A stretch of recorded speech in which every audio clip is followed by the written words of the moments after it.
अगर पुदीने का कहवा बना के इस्तेमाल किया जाए तो बेहतरीन है दानों के लिए। उसकी डंडी के समेत कहवा टोटल डंडी समेत बना लें, उसका कहवा बना के चेहरे के दानों के लिए, जिस्म के दानों के लिए, प्लस खारिश के लिए बेहतरीन एक ही चीज़, बड़ा कमाल का रिजल्ट। और स्टमक को भी ठीक रखता है। अगर आपके मैदे में जलन हो रही है तो 15 पत्ते उसके खा लें, 15, 20, 25 पत्ते, यकीन करो फ़ौरन जलन आपकी दूर हो जाती है। बरसात का मौसम जैसे आता है, फोड़े, फिंसियाँ, खारिश, ठीक है, जिस्म में ये सारी इश्यूज़ जो है ना, अजीब अजीब से दाने स्किन पे आ जाते हैं, इसका इलाज क्या है और इसकी रीज़न्स क्या है? क्योंकि देखें, कुछ लोग ये कहते हैं कि बारिश का जो पानी है उसकी वजह से हो जाता है। कुछ लोग कहते हैं जो सड़कों पे पानी खड़ा होता है वहाँ पर जो आपका पानी जिस्म पे लग जाए, अगर आपके कहीं बाइक पे जाते हुए या फिर कहीं से कुछ छींटे आ जाए आपको, तो उसकी वजह से भी वो दाने जो हैं, वो एलर्जी जो है वो हो जाती है। और इस तरीके की एलर्जी जो है ना बहुत जल्दी नहीं जाती, ख़ास तौर पे जो बारिश के पानी पे जब कोई चल ले, ठीक है, खड़ा हुआ पानी हो और इतने इतने गोटे तक अगर किसी के पानी से कोई क्रॉसिंग कर ले तो मोस्टली किसी के ना टांगों पे यहाँ पे इचिंग और रैश जो है ना वो शुरू हो जाता है। अच्छा, थोड़े टाइम के लिए उसको क्रीम लगाओ, रुक जाता है, फिर 1 महीने 2 महीने के बाद फिर वापस आ जाता है। तो ये स्किन के बहुत सारे मसाइल पैदा हो जाते हैं। तो आज इसके ऊपर डिस्कस करेंगे। हकीम फरहान साहब हमारे साथ मौजूद हैं, किसी तारुफ के मोहताज नहीं है। आज अपनी जितनी भी नॉलेज है वो हमारे साथ शेयर करेंगे और बताएंगे कि हम इसका कैसे इलाज कर सकते हैं। फरहान भाई, कैसी तबीयत है? अल्हम्दुलिल्लाह, अल्लाह का एहसान है, शुक्र अल्लाह का। अल्लाह आपको जज़ा दे। आप हमेशा ही ऐसे टॉपिक का इंतखाब करती हैं जो मौसम के हवाले से और आजकल के दौर के हवाले से ज़्यादा नुकसान पहुँचा रहा हो। तो इसमें जो आपने दानों के हवाले से बात की, इसमें सबसे पहला नुकसान, जैसे ही मौसम चेंज होता है, ये बारिशें आती हैं, नमी बढ़ जाती है, ठीक है, इसमें डस्टिंग भी ज़्यादा होती है, हवाएं चलती हैं, बारिश होती है, बारिश की वजह से जो पानी खड़ा होता है और उसमें फिर वो गंदा पानी भी शामिल हो जाता है, जिसकी वजह से ये बहुत ज़्यादा जल्दी ये खारिश और फोड़े फिंसियाँ निकलना शुरू हो जाती हैं। उसके साथ साथ एक और बहुत बड़ी बुनियादी वजह है हमारी खुराक। हम खाने में भी ऐसी चीज़ें बहुत ज़्यादा खाती हैं जिससे दाने निकल आते हैं। अब दानों की भी आगे 3 किस्में होती हैं। एक दाने होती हैं जिसमें सिर्फ वाइट कलर का पानी होता है, रेशा, ठीक है, चेहरे पे बने या जिस्म पे बने, वो वाइट कलर का उसमें पानी होता है। एक होते हैं जिसमें खून, आप थोड़ा सा ऐसे खुरेते तो खून निकलना शुरू हो जाता है। एक होते हैं दाने जिनमें पीप होती है, इनके पीले रंग का रेशा, वो दर्द भी करते हैं, उन्हें हाथ टच करें तो वो दर्द भी होते हैं।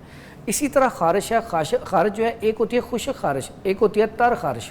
अब जो खुश्क खारिश होती है इसमें ज़्यादातर वो लोग इसमें आते हैं जिनको कॉन्स्टिपेशन रहती है, जिनके अंदर खुश्की बहुत ज़्यादा होती है, वो क्या करते हैं, बहुत ज़्यादा ड्राई चीज़ें, जैसे आजकल का बहुत ज़्यादा पेशेंट आ रहा है, बहुत ज़्यादा शदीद खुश्क खारिश है, पूरा दिन लगा रहता है लेकिन चाय नहीं छोड़ता। अब पत्ती जो है उसके अंदर खुश्की बहुत ज़्यादा है, ठीक है, इसी तरह वो फास्ट फूड नहीं छोड़ रहा। ये वाला जो अभी बरसात का अभी जो मौसम होता है, इसमें चाय कम, जिनको खारिश हो जाए ना, उन्हें चाहिए चंद दिन के लिए चाय की जगह दूध पे आ जाए। तो ये तो बारिश देखते ही हम चाय बनवा लेते हैं। लेकिन इसमें अगर चाय पीनी भी है तो देसी घी थोड़ा सा डाल लें, नुकसान चाय में। हाँ, बड़ा ज़बरदस्त है। ऐसे अफराद जिनको ये मसला हो खारिश का हो, देसी घी में चाय मिला के पीना शुरू कर दें, इससे ठीक हो जाती हैं, ठीक है। पहले हमारे बड़े लोग क्या करते थे, देसी घी में चाय मिला के पीनी है, चाय में देसी घी मिला के, चाय में 1 कप में 1 चम्मच देसी घी बनने के बाद, हाँ जी, जब चाय बन के आ गई कप में, हाँ। अब इसमें 1 चम्मच देसी घी का डाल लें, बेहतरीन। ये देसी घी गरम करके डालना है? हाँ जी, वो गरम, वैसे चाय गरम है, उसने उसी टाइम मेल्ट हो जाना, अच्छा, जैसा मर्जी डाल दें।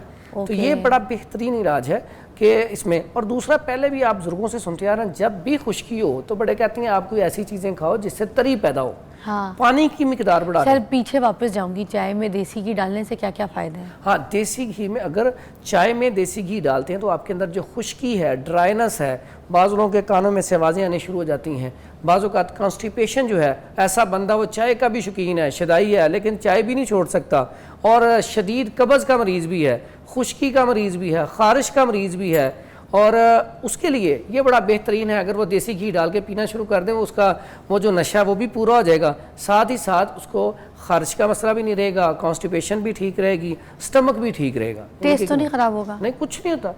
पहले लोग पीते थे, दूध में तो अक्सर पीते थे, हाँ, उसी तरह चाय में चाय सिर्फ उनको इजाज़त देता हूँ, अदरवाइज़ चाय के अंदर अगर अदरक और सौंफ और सब्ज़ इलायची डाली जाए तो फिर भी इसके जो नुकसानात हैं बहुत ज़्यादा कम हो जाते हैं।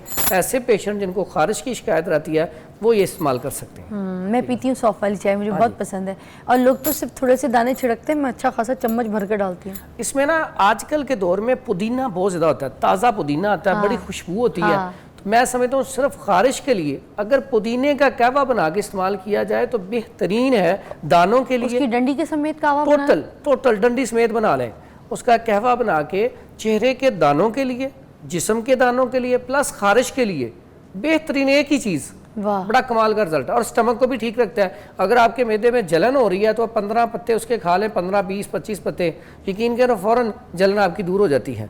और उसी से हम एक ना आपको पाउडर दिखाऊंगा बना के, उसका हम पाउडर बनाते हैं पित्त पाउडर के नाम से। जैसे लोग आजकल मैंगो बहुत ज़्यादा खाते हैं तो फिर वो पित्त निकल आती है, वो भी दाना ही है लेकिन वो गर्मी की वजह से है। तो उसके लिए फिर हम क्या करते हैं, वो एक पित्त पाउडर बना के दिखाते हैं। साथ पुदीना होता है, वो एक आम पाउडर में डाल के पाउडर करके, वो भी देखें पुदीने से ही तैयार होता है। पुदीना यानी कि पुदीने का सत उधर से तैयार होकर वो उसमें डाल के तो बेहतरीन है। फौरी तौर पे वो आपके जिस्म के ऊपर जो पित्त होती है, दाने होते हैं, जिसकी वजह से बच्चे सो ही नहीं सकते हैं, तो वो ठीक हो जाते हैं। तो दाने आपको पता है, वैसे ही आम रूटीन में देखें, आप भी हैं, कोई भी हो, मर्द हो, औरत हो, बच्चे हों, चेहरे के ऊपर दाने आ जाएं तो यकीन करें खूबसूरती जो है ना बहुत कम हो जाती है। वो ज़हनी तौर पे टेंशन में रहता है बंदा। लेडीज़ तो बहुत ज़्यादा, जिनका हर टाइम स्क्रीन के ऊपर जिन्होंने, उनके लिए तो बहुत ज़्यादा मसला है। इसलिए इसकी केयर करनी चाहिए, इसको नॉर्मल नहीं समझना चाहिए। ये अगर दाने बिगड़ जाए तो फिर फेस्टुला हो जाता है। फेस्टुला ऐसी चीज़ है जो बिल्कुल, फेस्टुला क्या? फेस्टुला जिसको बगंदर फोड़ा भी कहते हैं, जो जल्दी ठीक ही नहीं होता। नहीं समझ आया अभी भी। ये कौन से होते हैं? ये अक्सर गढ़ निकल आते हैं, ये आपके मकद पे यानी कि कमर की बैक साइड पे ना, मकद के बिल्कुल करीब वहाँ पे निकलता है। और ये इतना खतरनाक होता है कि इंसान से बैठा नहीं जाता। अक्सर बात मेरे पास जो पेशेंट आते हैं ना, वो उठा के लेके आते हैं। तो किस साइज के होते हैं? वो होता है ऊपर से बिल्कुल छोटा सा होता है, लेकिन अंदर पूरा रेशा भर चुका होता है और इतना तकलीफ दे होता है कि इसको नवासीर भी कहते हैं। एक होती है बवासीर, एक होती है नवासीर। ये नवासीर है, इसको फेस्टुला भी कहती हैं, बगंदर भी कहती हैं। क्योंकि ये जल्दी ठीक नहीं होता। तो ये बुनियादी तौर पे ऐसे अफराद को होता है जो खुश्क ग़िज़ाएँ बहुत ज़्यादा लेती हैं, फास्ट फूड का इस्तेमाल करती हैं, या चावल बहुत ज़्यादा खाते हैं, या बैठने का काम, ख़ास करके ये मसला ऐसे अफराद को होता है जो ड्राइविंग करते हैं या कुर्रा हज़रात जो पढ़ाते हैं, इनके जिनका काम बैठने का ज़्यादा, हर टाइम बैठे रहते हैं, उनको ये वाला मसला शुरू होता है। इसका क्या इलाज है? इसमें भी बड़ा बेहतरीन इलाज इंशाल्लाह हम बताएंगे।